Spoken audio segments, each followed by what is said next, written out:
This is the story of a quiet, humble student, Aziza, the only Muslim in her entire class filled with Christians. Every single day, she is mocked, insulted, and laughed at. But one day, everything changes.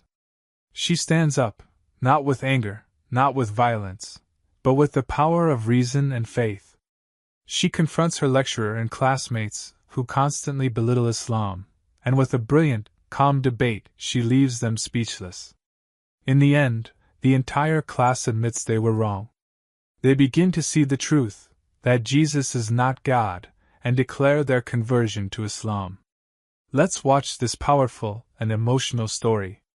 And for those who subscribe, may your lives be filled with blessings and ease, Ameen. Aziza took a deep, steady breath before entering the campus building. As usual, the hallways were alive with the voices of students, talking, laughing, teasing one another. But whenever she passed by, everything shifted. The laughter would fade into whispers. Eyes would follow her, some with sarcastic smiles, others laughing quietly and turning away as if she couldn't see them. She knew what they were thinking. Aziza was the only Muslim in her class. And in this environment, her identity, her hijab, stood out like a target on her back.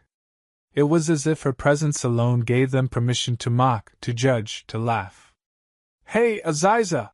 a male student called from behind her, his voice laced with sarcasm. "Don't you ever get tired of wearing that cloth on your head?" The students around him burst out laughing. A blonde girl added with a smirk, "Maybe she's hiding something under there. You know how they are."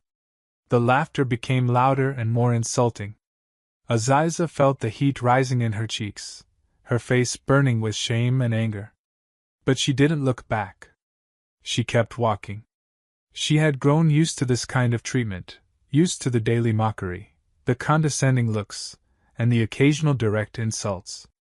But what hurt the most wasn't the ridicule. It was the loneliness.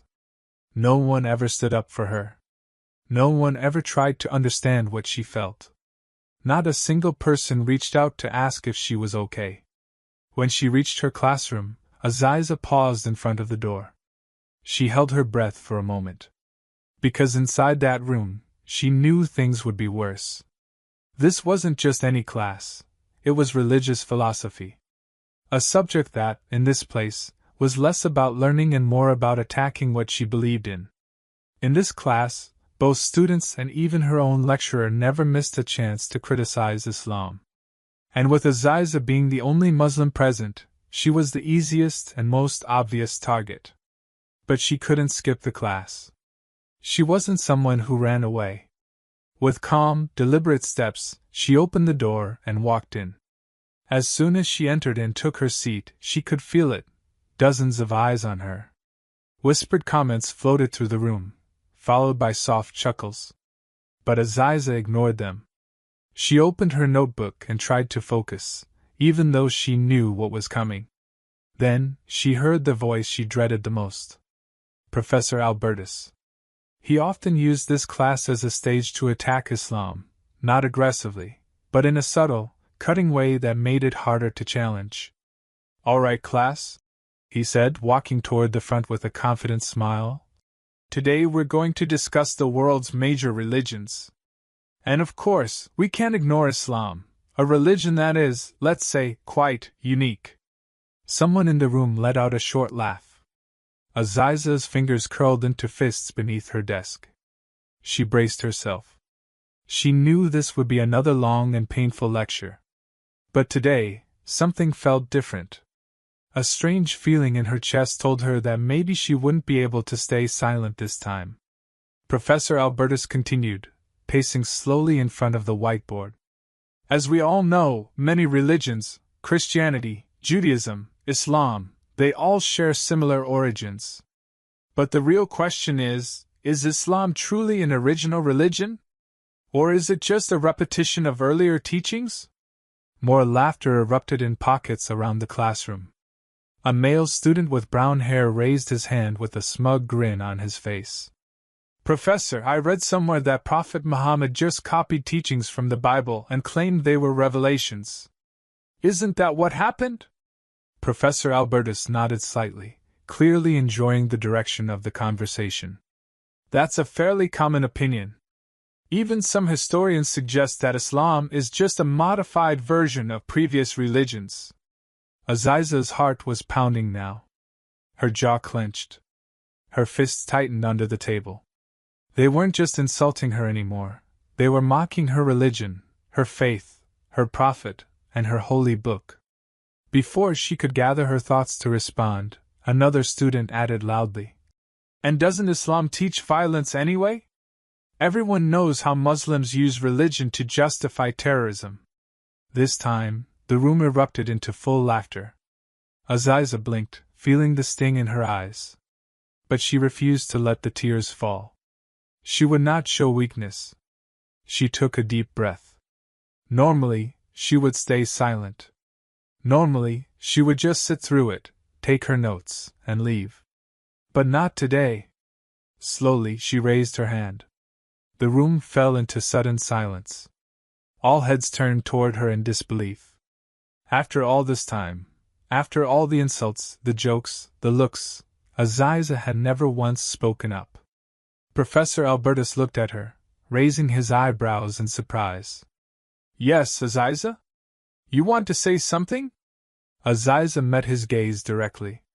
"Professor," she said, her voice clear and steady, "you said that Islam copies earlier religions. I just want to ask, if Islam is truly plagiarized, then why does the Qur'an contain scientific facts that were completely unknown at the time of Prophet Muhammad? If it's all copied, then why has its original text remained unchanged for over 1,400 years?" Professor Albertus gave a thin, dismissive smile, as if mocking her question. "That's just coincidence," he replied. "The Qur'an is nothing more than human imagination from its era. There's nothing truly special about it." Aziza shook her head. Aziza didn't flinch. She looked directly at Professor Albertus and continued calmly. "Then what about the Qur'an, Surah Al-Anbiya, verse 30, where it says that the heavens and the earth were once a single entity before being separated? Doesn't that align with what we now know as the Big Bang Theory, something only discovered in the 20th century?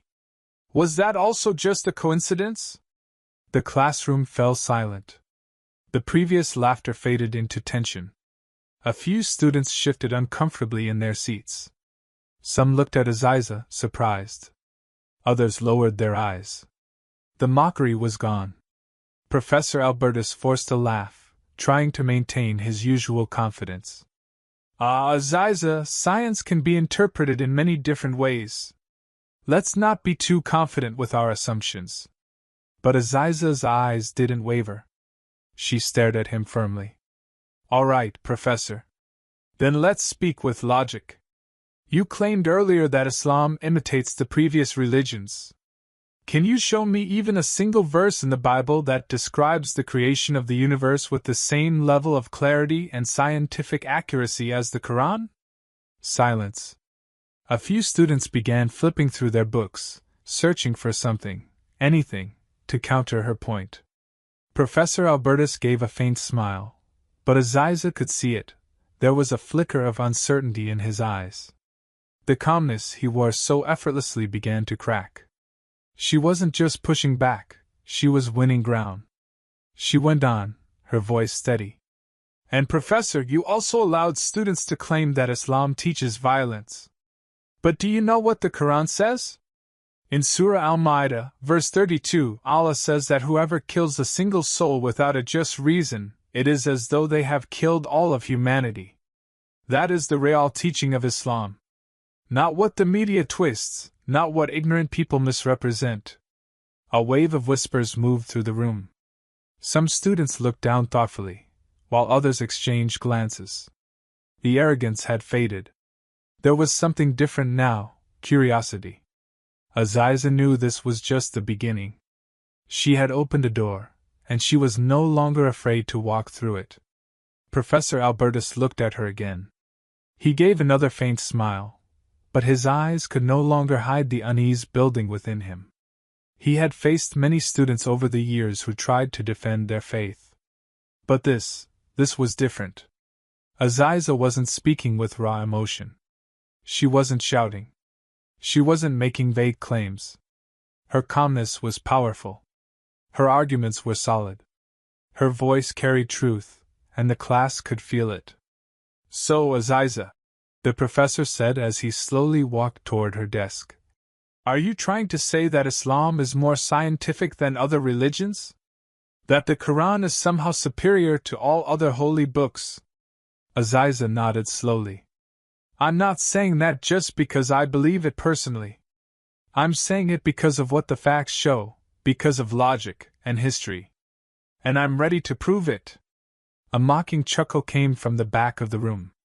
A male student scoffed. Come on, Aziza. Every religion thinks it's right. Do you really believe you can prove Islam just by talking like this? Aziza turned her head, locking eyes with him, her gaze sharp. I'm not just talking, she said firmly. I'm presenting proof. And if any of you genuinely care about seeking the truth, then let's have this discussion openly. And if I'm wrong, then prove it, with stronger arguments. Professor Albertus crossed his arms, watching her closely. A trace of amusement crossed his face, but he was intrigued. All right, Aziza, he said. Let's start with something simple. If Islam is true, then why do so many people think that Prophet Muhammad was just an ordinary man who borrowed ideas from others? Aziza gave a faint smile. Professor, if we judge truth based on public opinion, then we'll never find it. Galileo was condemned as a heretic for saying the earth revolves around the sun. Yet he was right.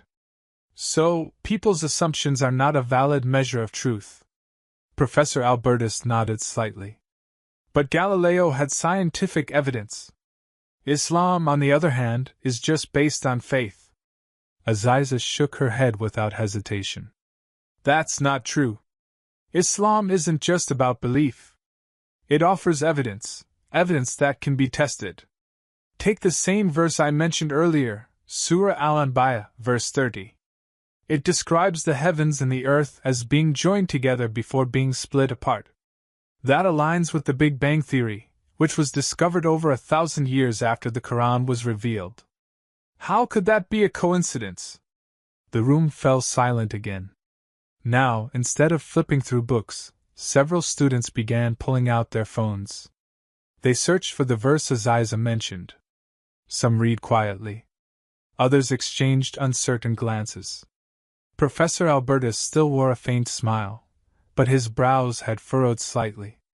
He was listening more carefully now. Interesting, he said slowly. But it could still be coincidence. After all, many old texts can be interpreted in ways that seem scientific, if you look hard enough. Aziza didn't back down. Then let's look at another example, she said. In Surah Al-Hajj, verse 5, the Quran describes the creation of a human being. It says we were created from dust, then a drop of sperm, then a clot of blood hanging in the womb. That perfectly describes the stages of human embryonic development, something only confirmed through microscopes in the 20th century. Are you saying that too was guessed correctly by coincidence, 1,400 years ago? How could a man living in the desert, 1,400 years ago, know such scientific facts without access to modern technology? The class was stunned. Some students looked genuinely confused. One voice from the back of the room muttered quietly, "This is the first time I've ever heard this." Professor Albertus paused. His expression shifted. Then he gave a short chuckle. All right, Aziza, you've brought up an interesting argument. But let's move on to something even more important. If Islam is truly the truth, then why do so many people still choose other religions? Why does Christianity have more followers than Islam? Aziza inhaled slowly, then answered with calm confidence.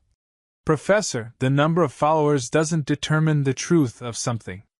If popularity equaled truth, then at one point in history, the entire world believed that the earth was flat. Does that make their belief correct? No.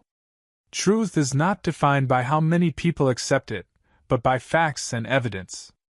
The room grew more serious. The earlier atmosphere of mockery was gone. There were no more side whispers, no sarcastic laughs, just silence and focused attention. Aziza continued. And one more thing, Professor. Many people are born into a religion and follow it blindly. They never question whether it's right or wrong.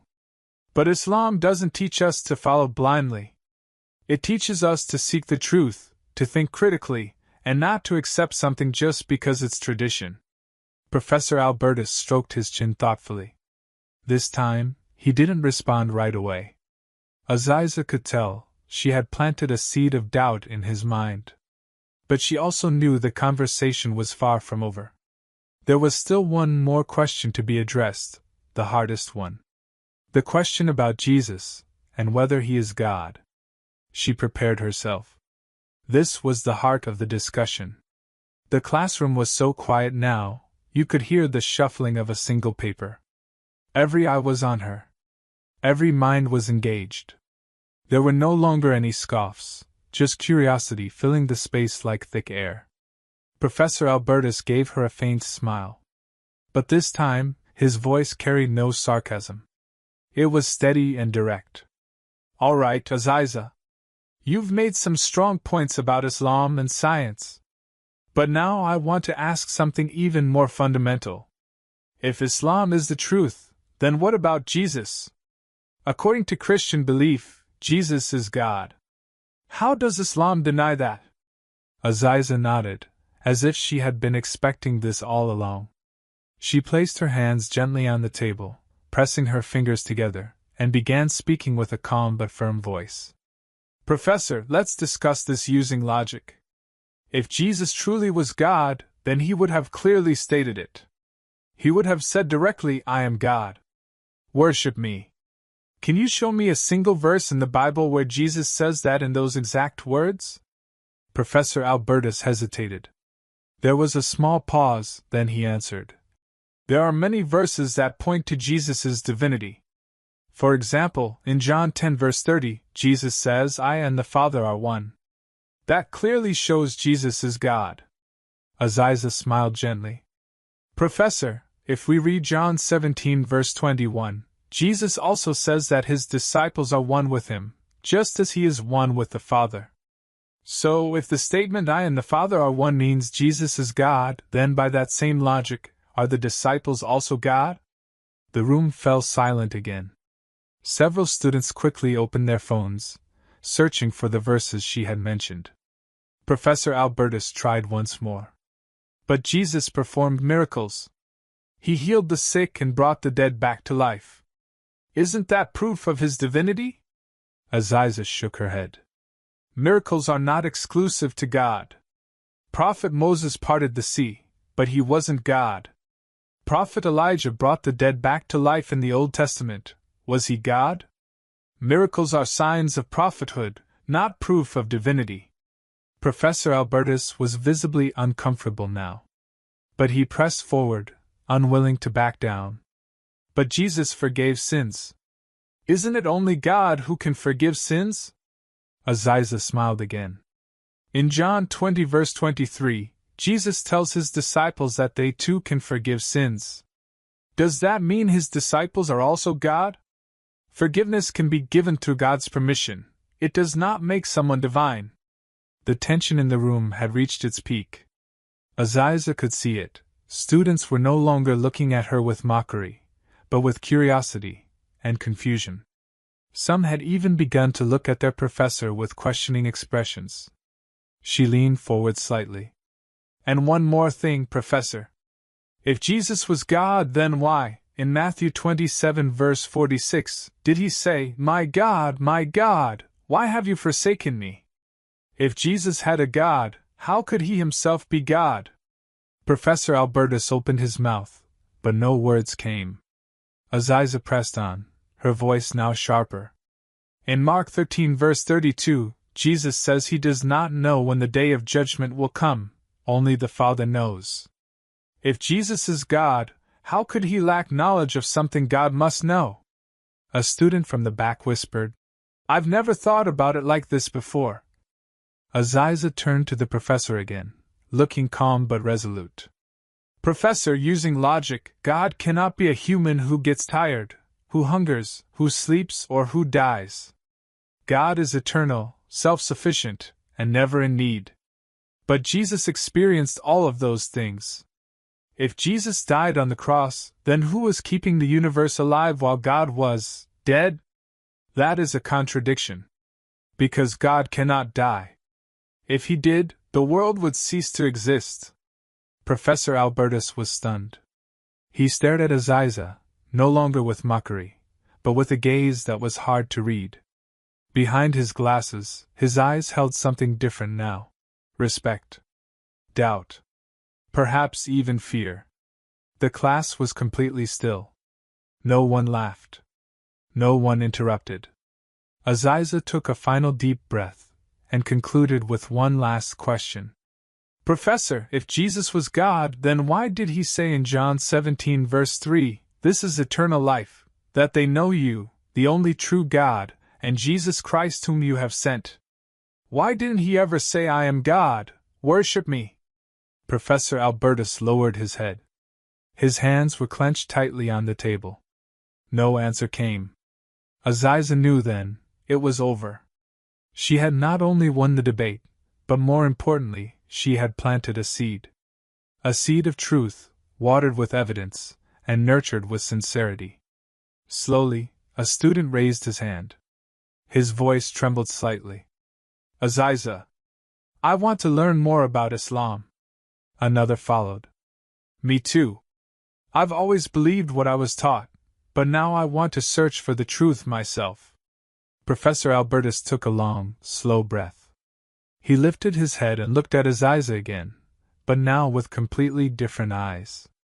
No longer the eyes of a skeptic or a challenger, but of a man who had seen something that shook his beliefs to their core. In a soft, reflective voice he said, Aziza, I want to hear more. I want to understand who God truly is, according to Islam. That day, the classroom was no longer just a place of learning. It became something deeper. A place where arrogance gave way to humility. Where mockery was replaced with sincerity.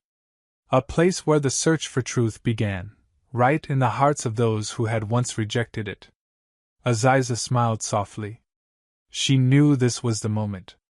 The door that had long been shut was finally open, and she was ready to lead them toward the light. The classroom remained heavy with silence. It was the kind of silence that follows something unforgettable.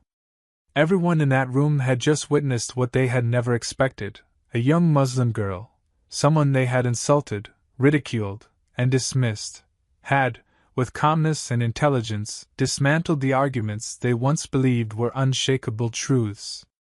Aziza sat upright in her chair. Not with pride. Not with arrogance.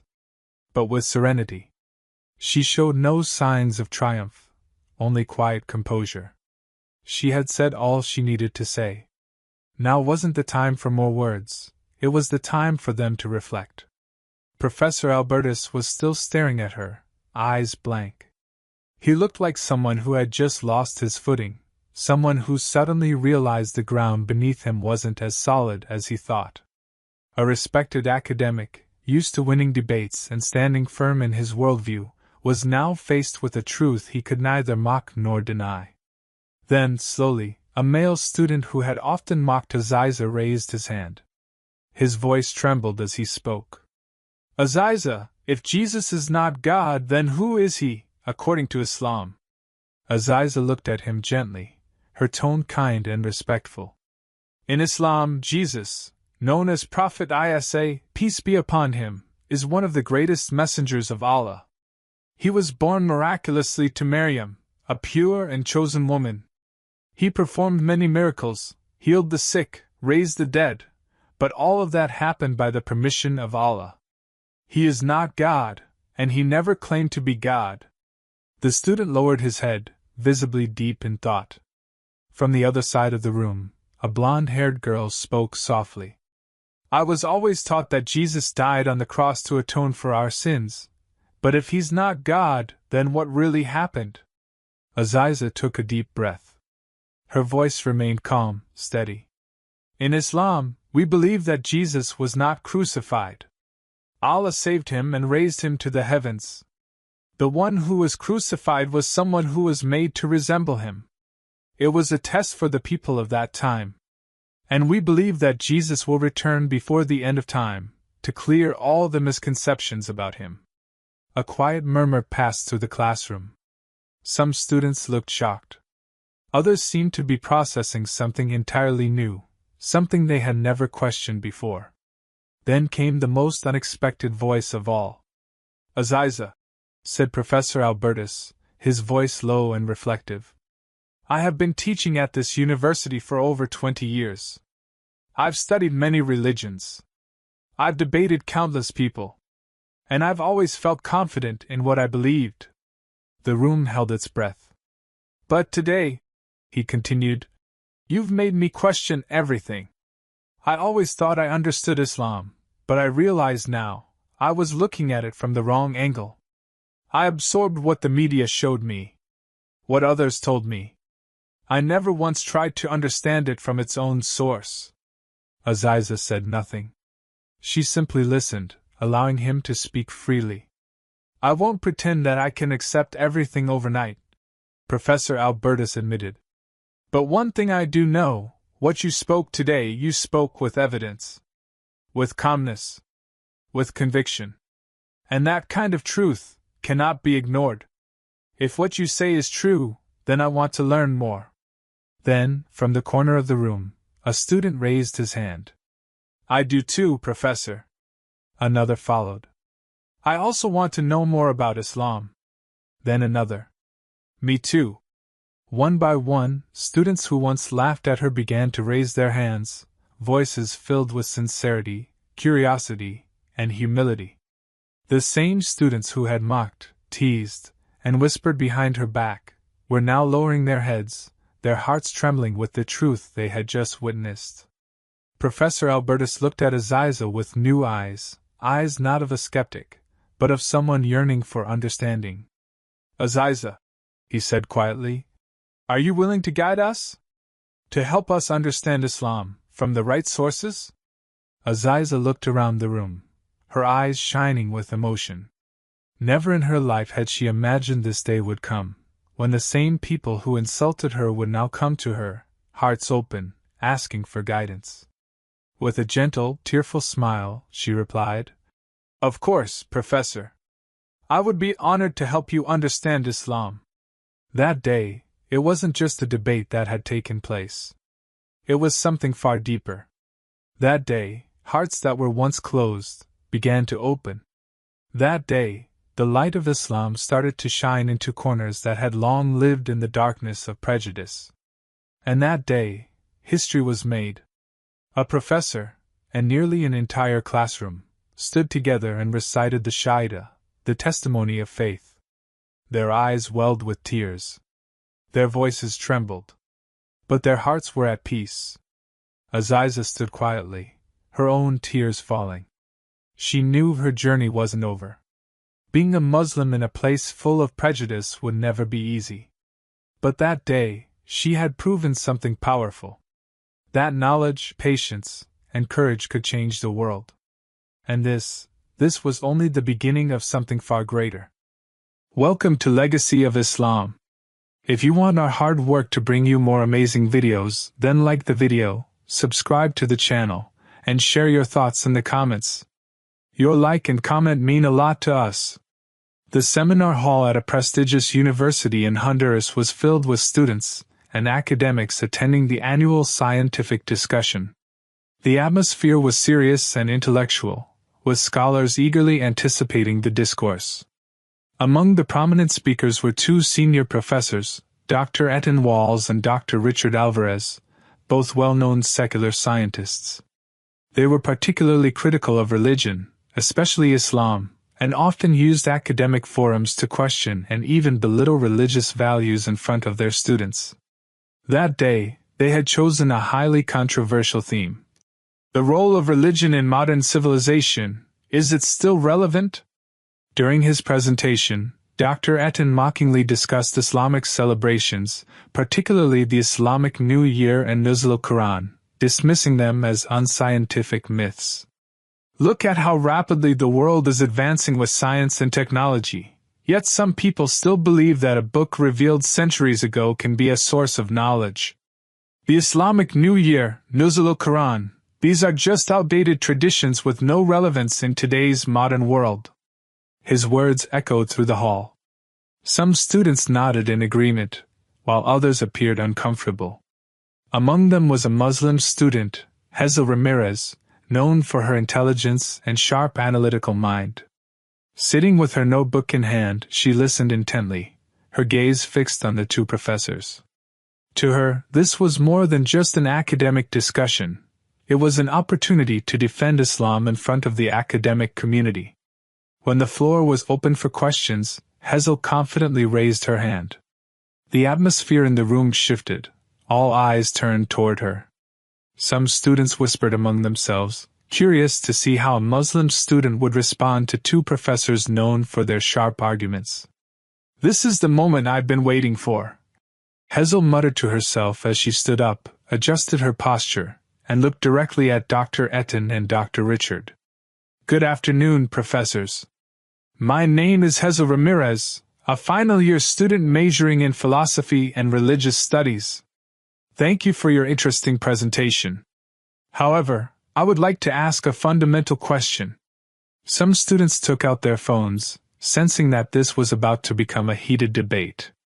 "I heard you both state that the Islamic New Year and Nuzul Quran are irrelevant traditions in the modern era. My question is, on what basis do you conclude that something which cannot be measured by scientific instruments is automatically worthless?" Dr. Etten smirked and shrugged dismissively. A classic argument from someone who still believes in supernatural things. Science only recognizes what can be empirically proven. Traditions such as the Islamic New Year or the revelation of religious scriptures are merely narratives passed down through generations, without scientific evidence. Hazel nodded slightly, as if she had anticipated this response. "All right then, let's approach this from a purely scientific perspective. You are both scientists, so you must acknowledge that modern science recognizes dimensions beyond what is directly observable, correct?" Dr. Richard, who had remained silent so far, leaned forward with interest. "Of course. In quantum physics, we understand that there are many realities that we cannot fully explain." Hazel's eyes gleamed. "Interesting. So you admit that there are dimensions that cannot always be observed with the naked eye but are still acknowledged by science?" "Yes, but that is different," Dr. Etten interrupted quickly. "Science, at the very least, attempts to understand these dimensions through systematic methods, not mere belief." Hazel smiled. "And that is exactly my point. Islam is not based on baseless beliefs. The Qur'an itself has discussed numerous scientific concepts, long before modern science discovered them. Take, for example, the embryonic development process in the womb, the water cycle, even the expansion of the universe. If Islam were just a set of ancient traditions, how could a book revealed over 1,400 years ago contain such precise scientific information?" The room fell silent. Some students exchanged glances, whispering among themselves. Hazel's argument was logical and difficult to refute. Dr. Richard tapped his fingers on the table, deep in thought.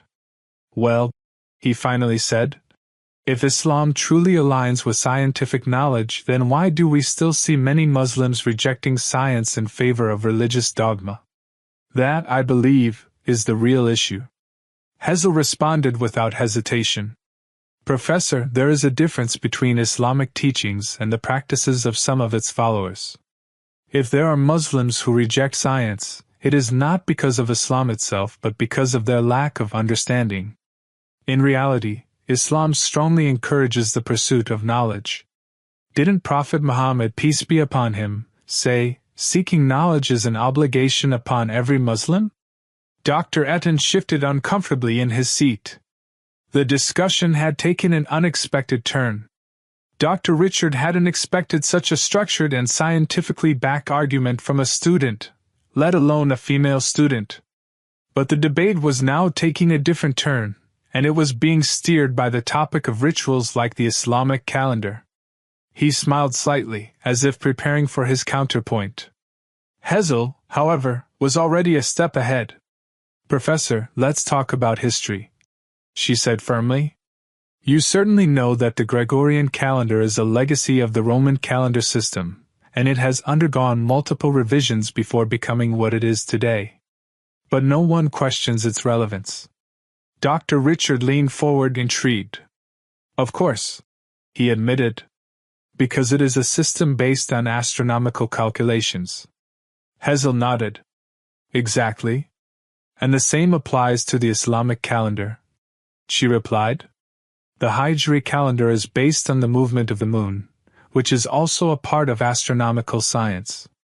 There is nothing unscientific about it. In fact, Islamic astronomical calculations have historically played a major role in the development of modern science." The room grew lively. Some students who had been passive spectators until now began nodding in agreement. A few whispered to each other in admiration. Dr. Etten quickly attempted to steer the discussion in another direction. "But these religious rituals still remain," he said, trying to interrupt. Hazel didn't falter. "Let me explain," she said calmly. Nuzul al-Qur'an is not just a celebration of the revelation of a holy book. It is a moment of reflection, a time to remember that knowledge and wisdom are integral to this religion. And if we are discussing this from a scientific perspective, there is actual research that proves reading the Qur'an has a calming effect on the brain. Studies show that listening to its recitation can activate alpha waves, which are associated with relaxation and increased concentration. Dr. Etten and Dr. Richard fell silent. Hazel wasn't just making claims, she was backing them with data and scientific reasoning. A wave of applause spread through the hall. The students, realizing that one of their own had just turned the debate on its head, began to look at her with newfound respect. Dr. Richard finally smiled, a thin, reluctant smile. "You're quite smart, Hazel," he admitted. "I didn't expect such a strong answer from a student." Hazel simply smiled back, knowing that this debate was far from over. She glanced at the two professors, her expression calm. She could see that her argument had shaken them, but she also knew they wouldn't give up so easily. The room was still filled with anticipation, students waiting to see how the discussion would unfold. Dr. Etten crossed his arms, trying to mask the discomfort on his face. "All right, Hazel. You speak convincingly. But let's take this further. If Islam is truly a religion that prioritizes science and rationality, then why is it that so many Muslim-majority countries are lagging behind in science and technology?" Some students thought this would be a tough blow for Hazel. They turned to her, curious to see how she would respond. But Hazel simply smiled unfazed. She had anticipated this question. "Professor," she said in a measured tone, "do you believe that the problems in the Muslim world today are caused by the teachings of Islam itself? Or are they the result of other factors, politics, economics, and the impact of colonial history?" Dr. Richard raised an eyebrow. He hadn't expected her to flip the question back at him. Hazel continued, "If we look at history, Islamic civilization was once the center of global scientific progress. When Europe was in the Dark Ages, Muslim scholars like Ibn Sina, al-Khwarizmi, and al-Biruni wrote works that became the foundation of modern science. Medicine, mathematics, astronomy, all of these flourished in the Muslim world. But then came colonialism, political divisions, and external interventions, which led to the decline of Muslim nations." Dr. Etten let out a long sigh. "So you're blaming colonialism and politics for the Muslim world's decline?" he asked, sounding almost annoyed. Hazel shook her head. "Not blaming, understanding. It would be unfair to judge the current state of Muslim nations without considering how they got here. If we are being academically honest, We must consider all historical factors rather than making shallow conclusions. The students whispered among themselves again. Some looked genuinely amazed at how Hazel was dismantling the arguments with logic and historical facts. Dr. Richard tapped his fingers on the table, deep in thought. He realized that this debate was not going in the direction he had planned. "All right," he said. "I can accept that history plays a role. But let's talk about today. You speak of Islam's past glory, but what about now? Why is there not a single Muslim country that can match Western nations in technological innovation?" Hazel's gaze sharpened. "Professor, are you absolutely sure about that statement?" "Yes," Dr. Richard replied confidently. "So you've never heard of modern Muslim scientists like Dr. Youssef Al-Tayyar, a pioneer in biotechnology, or Dr. Ali Jaffan, a leading physicist?" Hazel challenged. The room fell silent. All eyes were on Dr. Richard. He hesitated. Hazel smiled to herself. The discussion wasn't over yet. Who invented the helium neon laser? Or perhaps you've heard of Ahmed Zuhail, a Muslim scientist who won the Nobel Prize in chemistry? Dr. Richard fell silent. He hadn't anticipated that Hazel would provide a list of Muslim scientists who had made significant contributions to modern science. "Professor," Hazel continued, "just because the media does not emphasize these scientific achievements does not mean they do not exist. The Muslim world has many brilliant scientists, but often they must work in Western countries due to a lack of support in their own homelands. The issue is not Islam, but rather the policies and systems that have not maximized the potential for scientific development." The students erupted in applause once again. Many of them were beginning to realize that some of their previous assumptions were not entirely accurate. Dr. Eden shook his head, this time with a faint smile. "I admit you are very skilled at constructing arguments. But I still have one important question." "Of course, Professor," Hazel replied calmly. "If Islam is truly a religion that prioritizes science, then why do many Muslims still believe in mystical superstitions? Doesn't that contradict the rationality you've been advocating for?" Several students nodded in agreement. Hazel understood that this was a sensitive issue, but she remained composed. "Professor," Hazel began, "let me ask a counter-question.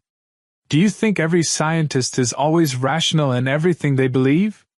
Dr. Etten chuckled. "Of course not. Even in academia, there are those who hold beliefs that defy logic." "Exactly," Hazel said with a smile. "The same applies in Islam. Not all Muslims fully understand their faith. Many mix cultural beliefs with the pure teachings of Islam. But that is not Islam's fault, it is a result of a lack of proper understanding. In reality, Islam strictly forbids superstitions that contradict logic and reason. The Qur'an repeatedly urges people to think, reflect, and use their intellect. Islam does not ask us to believe in anything without strong reasoning." Dr. Richard appeared to be deep in thought. Though he might not openly admit it, it was clear that he no longer took Hazel's arguments lightly. Meanwhile, students who had remained silent up to this point began raising their hands. One student from the back row spoke up. "Hazel, may I ask something?" "Of course," Hazel responded. The student hesitated for a moment before continuing. "I'm not a Muslim, but I want to understand, if Islam is truly a rational religion, then why does it have rules that seem to restrict individual freedom?" Hazel nodded. "That is a very good question. Could you give me an example of the kind of rule you're referring to?" The student thought for a moment. "For instance, why are Muslims prohibited from drinking alcohol? Isn't that a personal choice?" Hazel smiled. "All right, let's examine this from a scientific perspective. Are you aware that modern research has proven that alcohol damages the brain and nervous system? Numerous medical studies associate alcohol with severe diseases such as cancer and liver disorders." The student nodded. "Yes, I've read about that."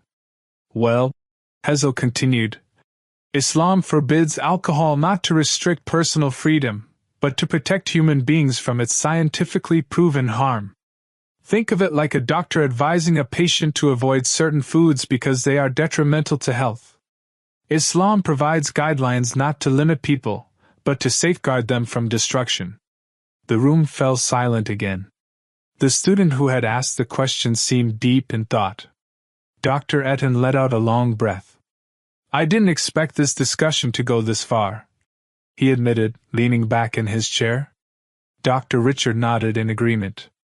Yes, this is far more in-depth than I anticipated.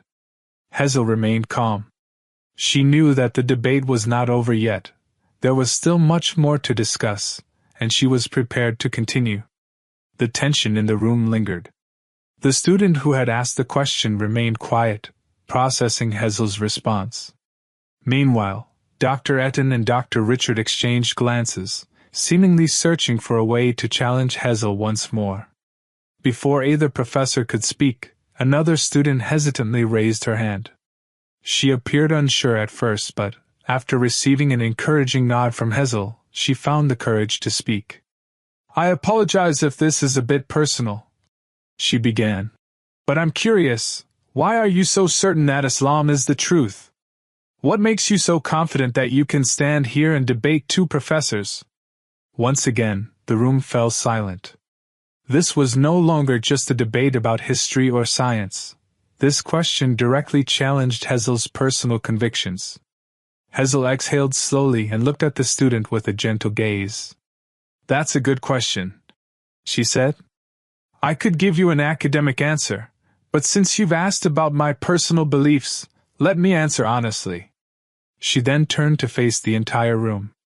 Every student, every professor, everyone was listening intently. I believe in Islam not only because of the logical arguments we have discussed, but because Islam answers the most fundamental questions in my life. Why are we here? What is our purpose? And where do we go after we die? Some of the students looked stunned. These were questions that often crossed people's minds, but few dared to truly seek the answers. Hazel continued, Since childhood, I have always wondered about the meaning of life. I grew up in an academic environment that emphasized science and logic, but I felt like something was missing. Science can explain how the universe works, but it cannot answer the question of why we are here. Dr. Richard looked interested. So you found that answer in Islam? He asked skeptically. Hazel nodded. Yes. Islam teaches that life is not a coincidence but part of a grand plan. In the Qur'an, Allah says that humans were created to worship Him and to live a meaningful life. Islam offers not only moral codes but also guidance on how to live with a clear purpose. Dr. Ethan leaned back in his chair. But doesn't every religion claim to have the truth? What makes Islam different? Hazel smiled. That is the question I once asked myself. I studied various philosophies and religions before truly understanding Islam. What makes Islam different is how it provides a balance between logic, spirituality, and the laws of life. The Qur'an is not only a holy book but also full of verses that challenge humans to think and reflect. Allah repeatedly says, do they not think? Do they not reflect? There is no blind doctrine in Islam. Everything must be based on knowledge and understanding, not mere cultural inheritance. The students began to whisper among themselves. Many of them had always considered religion as something dogmatic, but Hazel's explanation made them reconsider. Dr. Richard sighed. I admit the argument is quite interesting, but what about the concept of God in Islam? Why must there be a God? Hasn't science explained the origins of the universe with the Big Bang Theory and evolution? Hazel smiled thinly. She had anticipated this question. Professor, let's start with the Big Bang. This theory states that the universe had a beginning, that at some point, an immense expansion occurred, giving birth to space, time, and matter. Dr. Richard nodded. Yes, that's a widely accepted theory in the scientific community. Continue. If the universe had a beginning, then something must have caused it. It is impossible for something to come from nothing. In science, the law of cause and effect is a fundamental principle. So the question is, what was the initial cause of everything? The room fell silent. This was a difficult question to answer without introducing metaphysics. Hazel continued. Scientists like Stephen Hawking tried to explain that the universe could have come into existence due to laws of physics like gravity. But that does not answer the main question: where did those laws come from? Why does the law of gravity exist? Why is there order in the universe? If there is no governing force, there should be only chaos. Dr. Ethan smiled sarcastically. So you conclude that God is the answer to everything science can explain? Hazel shook her head. No, Professor. I'm not saying that God is a substitute for science. On the contrary, the existence of God explains why science can exist. Why are there consistent laws of nature? Why is there causation in the mechanics of the universe? Even many great scientists, like Isaac Newton, Albert Einstein, and Max Planck, realized that behind all this, there must be a higher intelligence. Dr. Richard seemed to ponder this. He could not deny that many great scientists in the past had spiritual beliefs. Before he could respond, another student raised their hand. If God exists and Islam is the true religion, why is there so much suffering in the world? Why does God let good people suffer? This was a question often used to challenge one's beliefs. Hazel sighed, then said, This is a very deep question, and I will not give a simple answer. But let's look at this from a broader perspective. She looked at the student intently. Imagine if we lived in a world without suffering, no pain, no loss, no hardship. Do you think humans would develop? The student was silent. Hazel continued. In real life, humans grow through challenges. People who never face hardships will not become strong. An athlete must go through hard training to become a champion. A scientist must face many failures before finding a new breakthrough. Likewise, in life, God gives tests not because He is cruel, but because that is how humans develop. Another student interrupted. But what about children who die of starvation or war? That is not just a test, it is a tragedy. Hazel nodded. I will not deny that this world is full of injustice. But much of that suffering is not because of God, it is because of human actions. War, exploitation, poverty, all of these are results of greed and injustice committed by humans. God has given humans the freedom to choose, and unfortunately, many abuse that freedom. The room fell silent again. Even Dr. Ethan and Dr. Richard were contemplating Hazel's words. Hazel then said in a softer voice, But behind all suffering, there is always hope. Islam teaches that this world is temporary, and that true justice will be in the afterlife. No goodness is in vain. No suffering goes unrewarded. Allah never oppresses His servants. Several students bowed their heads deep in thought. Dr. Richard finally took a deep breath. I didn't think this discussion would go this far, he said in a calmer voice. Dr. Etten added, I also didn't think a student could argue with two professors like this. Hazel smiled. She knew that this debate was not over, but she had planted a thought that would continue to echo in their minds. The room felt different now. The long debate, once filled with sharp arguments and skepticism, had settled into deep contemplation. The mocking laughter and excessive cynicism from the professors had faded, and even the students were more silent, reflecting on every word that had been spoken. Dr. Richard, who had initially questioned Hazel's beliefs with skepticism, now seemed more composed. He leaned back in his chair, looking at Hazel with an expression no longer filled with challenge, but with sincere interest. I have to admit something, he said after a while. I came to this discussion with the assumption that a student could not possibly argue against two professors on a topic like this. But you proved me wrong. Hazel smiled. I'm not trying to win or defeat anyone, Professor. I just want to convey what I believe in a scientific and rational way. Dr. Etten, who had been the most vocal in questioning Islam, now looked at Hazel with a softer expression. He tapped his fingers on the table, deep in thought, before finally saying, "I'm still not sure about Islam, but I can't deny that many of your arguments make sense." Hazel nodded. She did not expect instant change from anyone. She knew that belief was not something that could be forced in a discussion. The most important thing was to open the door for those who genuinely wanted to seek the truth. One of the students, who had been silent the entire time, hesitantly raised his hand. "I want to ask something," he said quietly. "All this time, I thought of religion as something inherited from parents. But after hearing everything you have said, I am beginning to wonder, how does one seek the truth in religion?" Hazel looked at him attentively. "That is the question we should all ask ourselves. Do not believe in something just because others say it is true. Seek evidence, study, and reflect with an honest heart." She continued, "Islam does not ask us to believe blindly. Allah repeatedly invites humans to think and seek the truth with knowledge. In the Qur'an, Allah says, then do they not reflect upon the Qur'an? Of course, they will find many contradictions in it. But as the Qur'an states in Surah An-Nisa, 4 hours 82 minutes, do they not reflect upon the Qur'an? Had it been from anyone other than Allah, they would have certainly found in it many inconsistencies. If we sincerely seek the truth, we will realize that there are no contradictions in Islam. Everything it teaches has a logical foundation and aligns with the reality of life." The student nodded slowly, deep in thought.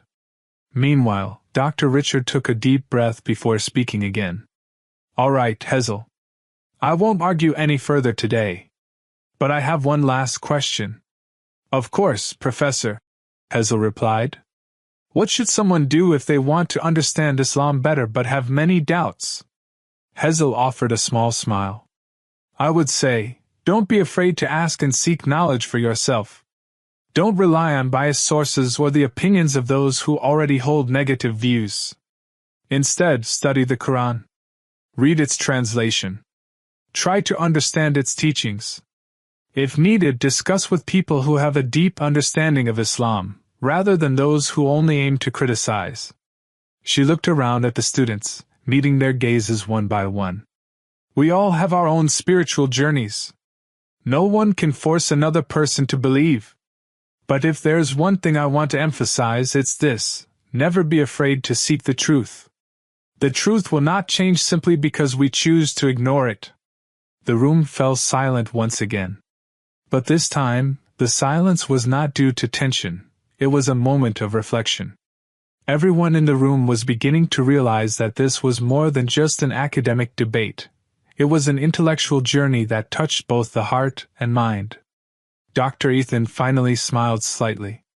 "You know, if all Muslims were like you, perhaps the world would be a more peaceful place." Hazel chuckled. "I'm just a student, still learning, Professor. But I believe that if we all engage in discussions with a calm mind and an open heart, we can understand each other better." Dr. Richard stood up from his chair. "All right, I think we've discussed enough for today. I'll take some time to reflect on everything you've said." The students responded with applause, not because anyone had won or lost the discussion, but because their perspectives had been expanded. Some approached Hazel, eager to continue the conversation, while others engaged in discussions amongst themselves. As Hazel walked out of the lecture hall, she gazed at the evening sky, now painted in hues of orange. She knew that her journey was far from over. More questions would come. More discussions would take place. But she was certain of one thing: as long as someone sincerely seeks the truth, Allah will always guide them to the right path. This story teaches us that truth cannot be forced upon anyone. It must be sought with an open heart and a clear mind. Islam does not ask people to believe blindly. Rather, it encourages each individual to seek evidence, reflect, and understand with knowledge. Not everyone will immediately accept the truth, and that's okay. The most important thing is how we convey our message, with wisdom, patience, and noble character. As the Qur'an states in Surah An-Nahl, 16:125, Invite to the way of your Lord with wisdom and good instruction, and argue with them in a way that is best. May we all be individuals who continuously seek knowledge, deepen our understanding, and strive to get closer to Allah in the right way. This story reminds us that Islam is not just a religion, it is a complete way of life, full of wisdom and meaning. If we seek the truth with sincere intentions, Allah will surely guide us. Thank you for watching this video. Don't forget to like, comment, and subscribe so you won't miss more inspiring stories. See you in the next video.